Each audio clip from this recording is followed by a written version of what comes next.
Vacations का समय था। सभी बच्चे अपने ग्रैंड पेरेंट्स के घर जा रहे थे। कॉलोनी में उसके साथ खेलने के लिए कोई नहीं बचा था। क्या हुआ? यहाँ अंधेरे में क्यों बैठे हो? एग्जाम्स खत्म हो गए, अब जाओ जी भर के खेलो। नहीं, मैं यही ठीक हूँ। मॉम, क्या हमारा कोई गांव नहीं है? क्या हम वेकेशन के लिए नहीं जा सकते? डैड, दादी के घर चलते हैं ना प्लीज। क्या कहा? दादी के यहाँ? कितनी बार समझाया तुम्हें कि हम वहाँ नहीं जा सकते? हर बार वही जिद लेकर बैठ जाते हो। पापा के गुस्से में चिल्लाकर दिए हुए जवाब से यूमी कांप उठा था। यूमी के बाहर जाने के बाद, जानती हो ना मैं क्यों नहीं जाना चाहता वहाँ। जो कुछ गांव में हुआ, उसके बाद माँ ने यही कहकर मुझे शहर भेजा था कि मैं कभी उस मनहूस गांव की ओर लौट कर ना आऊं। इसी वजह से उस गांव में सिर्फ बुजुर्ग रह गए हैं। कोई भूल कर भी अपने बच्चे को वहाँ नहीं रखता, क्योंकि वो आज भी इंतजार कर रही है। मैं जानती हूँ, आप शांत हो जाइए। वो अभी बच्चा है, समय आने पर हम उसे सब बताएंगे। मम्मी पापा मुझे कभी दादी से मिलने नहीं ले जाएंगे। 1 घंटे का ही तो रास्ता है। अब तो मैं दादी से मिलकर रहूंगा। किसी ने नहीं सोचा था कि 11 साल का यूमी इतना बड़ा कदम उठा लेगा। उसी शाम बिना किसी को बताए यूमी ने याकोरा गांव जाने वाली बस पकड़ी और गांव जाने के लिए निकल गया। बस से उतरकर गांव के अंदर जाते हुए वह बड़े उत्सुकता से चारों ओर देख रहा था। ये तो बहुत छोटा सा गांव है, हर तरफ सन्नाटा और ऊंचे ऊंचे पेड़, कोई बच्चा भी नजर नहीं आ रहा। यूमी ने देखा चारों ओर घने पेड़ों से घिरा एक छोटा सा लकड़ी का मकान है, जहाँ एक बूढ़ी औरत आंगन में बैठी हुई है। दादी माँ, मैं आ गया। क्या तुम यहाँ अचानक कैसे आ गए? तुम्हारे मम्मी पापा कहाँ हैं? उन्होंने तुझे यहाँ आने कैसे दिया? दादी ने सवालों की झड़ी लगा दी थी और दादी के माथे पर बढ़ती लकीरों को देखकर यूमी हैरान रह गया था। आपको अच्छा नहीं लगा दादी? मैं पहली बार आया हूँ और आप जरा भी खुश नहीं लग रही। पोते की बात सुनकर बूढ़ी दादी ने उसे गले से लगा लिया। नहीं नहीं, अंदर आओ। खुश क्यों नहीं होंगी, बस ख्याल रखना अपना, घर से बाहर नहीं जाना, समझ गए? दादी की बात सुनकर यूमी ने हाँ में गर्दन हिला दी। शाम के तकरीबन 7 बजे का समय था। आसपास घना अंधेरा छा गया था। 11 साल का यूमी बालकनी में बॉल से खेल रहा था, तभी उसकी बॉल नीचे आ गिरी। यूमी सीढ़ियों से नीचे उतरा। दादी रसोई में खाना बना रही थी। बिना कुछ कहे वो तेजी से घर से बाहर निकला और सामने पेड़ों के बीच गिरी अपनी बॉल को ढूंढने लगा। अचानक उसे ऐसा लगा जैसे पेड़ों के पीछे से कोई दौड़कर यहाँ से वहां गया है। यूमी ने चारों ओर नजर घुमाई। पेड़ के नीचे से उसे एक काला साया नजर आने लगा। कोई छिपा है इधर, कौन हो सकता है? यूमी छोटे छोटे कदम बढ़ाते हुए पेड़ के पीछे तक जाता है और जैसे ही वहां पहुंचकर देखता है तो उसे आसपास कोई नजर नहीं आता। कोई भी तो नहीं है, लगता है मुझे गलतफहमी हुई है। बॉल लेकर यूमी वापस ऊपर गया और फिर से खेलने लगा। बालकनी से अचानक उसकी नजर सामने पेड़ों की ओर गई। एक बार फिर उसे एहसास हुआ जैसे पेड़ के पीछे छिपकर कोई बार बार उसे देख रहा है। यूमी को थोड़ा अजीब लग रहा था। ना चाहते हुए भी बार बार उसकी नजर सामने लगे पेड़ों पर ही जा रही थी। अचानक उसने देखा पेड़ के पीछे से एक 8 फीट ऊंची आकृति बाहर आई, जिसने सर पर बड़ा सा हैट लगा रखा था और ठीक उसकी बालकनी के सामने आकर खड़ी हो गई। वो लगातार वहीं पर खड़े रहकर यूमी को घूर रही थी। तभी यूमी के कानों में एक अजीब और डरावनी आवाज सुनाई पड़ी। पो पो पो। अब यूमी को एक अजीब सा डर महसूस होने लगा था। उसके सारे बदन में चींटियां काटने जैसा एहसास होने लगा। दिल की धड़कन बढ़ गई और हाथ पैर कांपने लगे। वो दौड़कर नीचे आया और दादी से लिपट गया। क्या हुआ? घर की याद आ रही है? दादी, बाहर कोई है। मैंने पेड़ के पीछे कुछ देखा, कुछ बहुत अजीब सा।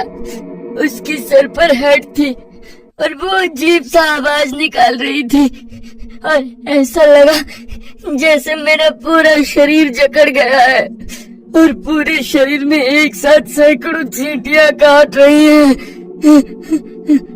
यूमी की बात सुनकर दादी के चेहरे का रंग उड़ गया।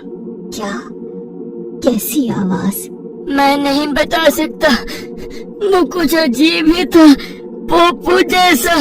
ध्यान से सुनो, किसी के लिए भी दरवाजा मत खोलना। तुम अंदर रुको, मैं देख कर आती हूँ। दादी घर से बाहर निकल गई। उसने आसपास घूर कर देखा और फिर अंदर लौट आई। आपको कोई दिखा क्या? वो बहुत लंबे से हेड वाली काली परछाई? कोई नहीं है, तू आराम से सो जा। लगता है डर गया है। जब हवा बांस से होकर गुजरती है तो अजीब आवाज आती है, उसी से डर गया होगा। दादी की बात सुनकर यूमी को थोड़ा हिम्मत जरूर मिली थी, लेकिन उसके मन में अभी भी कई सवाल घूम रहे थे। किसी तरह ये रात बीत गई थी। अगली सुबह दादी थोड़ी बदली बदली नजर आ रही थी। आज उन्होंने ना घर की सफाई की, ना खाना बनाया, ना ही रोज की तरह आज उन्होंने यूमी से कोई बात की। बस बेचैन होकर कमरे में यहाँ से वहाँ टहलती रही। ये दादी को क्या हुआ है? मुझसे कुछ छिपा रही है क्या? थोड़ी परेशान भी लग रही है। क्या दादी ने सच में रात में बाहर किसी को देखा नहीं, या बस मेरा मन रखने के लिए झूठ बोला? यूमी अपने कमरे में बैठा एक किताब पढ़ रहा था। तभी उसे महसूस हुआ उसके कमरे के बाहर कोई चहलकदमी कर रहा है। दादी माँ, आप हो क्या? यूमी के पूछने पर आवाज शांत हो गई थी। अगले ही पल फिर से उसे किसी के कदमों की आवाज सुनाई पड़ने लगी। दादी माँ, बोलिए ना, आप ही हो ना? यूमी के पूछने पर भी कोई जवाब नहीं आ रहा था। अभी वो कमरे के बाहर से आ रही आवाजों से परेशान था कि अगले पल उसे खिड़की के कांच को जोर जोर से पीटने की आवाज सुनाई देती है और उसी के साथ दरवाजे पर भी जोर जोर से ठक ठक होने लगती है। दरवाजे पर कोई है, खिड़की पर भी कोई है, लेकिन है कौन? दादी तो अकेली रहती है, फिर दोनों जगह एक साथ दादी तो नहीं हो सकती, और बार बार पूछने पर जवाब भी नहीं दे रही। तभी यूमी को खिड़की के कांच पर एक परछाई नजर आई जिसने बड़ा सा हैट लगा रखा था। ये तो वही हैट वाली लंबी औरत है जो मुझे बाहर दिखाई दी थी। मतलब वो मेरा वहम नहीं था, सच में वहाँ कोई था। अचानक उसे फिर से पो पो पो की आवाज सुनाई देने लगी। यूमी ने अपने कानों पर हाथ रख लिया और जमीन पर बैठ गया। उसे कुछ समझ नहीं आ रहा था कि वो क्या करे। डर के मारे उसका शरीर बुरी तरह कांप रहा था। कुछ देर बाद आवाज आनी बंद हो गई, लेकिन अब वो इतना ज्यादा डर चुका था कि अपने कमरे से पांव बाहर निकालने तक की हिम्मत उसमें नहीं बची थी। डर ने यूमी के दिमाग को अपने कब्जे में कर लिया था। हर छोटी सी आहट पर उसका दिल कांप रहा था। ऊपर से बार बार यूमी के पुकारने पर भी दादी एक बार भी उसके कमरे में नहीं आई थी। रोते रोते यूमी बिस्तर पर सो गया था। अचानक उसे महसूस होता है कि उसकी दादी ने आकर उसे झंझेर कर उठा दिया है। क्या हुआ दादी? चल। दादी ने उसका हाथ पकड़ा और उसे घर से बाहर ले जाने लगी। लेकिन कहाँ? दादी ने उसकी बात का जवाब नहीं दिया और उसे घर ले जाकर एक अंधेरी झोपड़ी में धक्का दे दिया। यूमी जमीन पर गिर पड़ा। जब तक वो खुद को संभाल कर उठ खड़ा हुआ, दादी दरवाजा बंद करके जा चुकी थी। दादी, दादी ये कहाँ लाई हो मुझे? एकाएक उसके कानों में फिर से वही पोपो वाली डरावनी आवाज सुनाई देने लगती है। यूमी डर से रोने लगा था। दादी खोलिए ना, दादी मुझे डर लग रहा है दादी। तभी उसे अपने माथे पर कुछ चिपचिपा पदार्थ टपकता हुआ महसूस होता है। वो गर्दन उठाकर देखता है, उसकी छत से उल्टी लटकती एक डरावनी औरत नजर आती है। उसके सर पर हैट थी, चेहरा सफेद और आंखों की जगह गहरे काले गड्ढे थे। यूमी ने अपने हाथों की ओर देखा, वो खून में सने हुए थे। यूमी के मुंह से चीख निकल पड़ती है। अचानक उसकी नींद खुल जाती है। वो पसीने में भीगा हुआ था और दादी उसके मुंह पर पानी के छींटे मार रही थी। ये क्या कर रही हो आप? शोर मत करो वरना वो फिर से आ जाएगी। कौन दादी? वही 8 फुट वाली लंबी औरत, देखा है ना तूने उसे? उसने तुझे पसंद किया है, अब तुझे जाना होगा। दादी मैं कहीं नहीं जा रहा, मुझे बचा लो दादी। आप ये क्या बोल रही हो? अच्छा ठीक है, मैं कुछ करती हूँ। कमरे से बाहर मत जाना, और हाँ, किसी को ये सब बताना मत। चुपचाप यही कमरे में रहना। दादी घर से बाहर निकल गई थी। कुछ देर बाद लौट कर आई तो उनके हाथ में कुछ था। ये क्या है दादी? आप इससे क्या करने वाली हो? ये विशेष चिन्ह है। अगर मैं इसे तेरे कमरे के बाहर बनाऊंगी तो वो यहाँ नहीं आएगी। बस एक दिन और फिर सब सही हो जाएगा। दादी की ठहरी हुई आवाज और पथरीली सी आंखें यूमी को अब अजीब सी उलझन में डाल रही थी। लेकिन वो एक छोटा बच्चा था और इस समय वो खुद को बिल्कुल असहाय महसूस कर रहा था। दादी के सिवा वो और किसी पर भरोसा नहीं कर सकता था, इसलिए जैसा दादी ने कहा उसने वैसा ही किया। आज तीसरा दिन था। यूमी कमरे में अकेला था। तभी उसे बाहर खिड़की से एक आवाज सुनाई दी। यूमी, यहाँ आओ, जल्दी करो। यूमी के जवाब ना देने पर अचानक उसे कमरे की खिड़की पर जोर जोर से दस्तक सुनाई देनी शुरू हो जाती है। जल्दी मेरी बात सुनो वरना मैं तुम्हें बचा नहीं पाऊंगी। ये आखिरी मौका है। यूमी ने महसूस किया, यह तो कोई जानी पहचानी आवाज है। डरते हुए वो खिड़की के नजदीक आया तो तेज आवाज के साथ खिड़की अपने आप खुल गई। मैं दादी हूँ बेटा, घबराओ मत, बाहर आओ। मैंने पंडित से पूछकर टोटका किया है। हमें जंगल में जाकर ये करना होगा। जल्दी बाहर आओ। मैं तो डर ही गया था दादी, मुझे लगा फिर से वो आ गई। ठीक है मैं आता हूँ। यूमी कमरे से बाहर ही जा रहा था कि तभी उसका फोन बजने लगता है। यूमी बेटा, तुम ठीक तो हो ना? तुम्हारी माँ को बुरा सपना आया और दादी भी फोन नहीं उठा रही। यूमी अपने पापा को सारी बातें बता देता है। क्या कहा?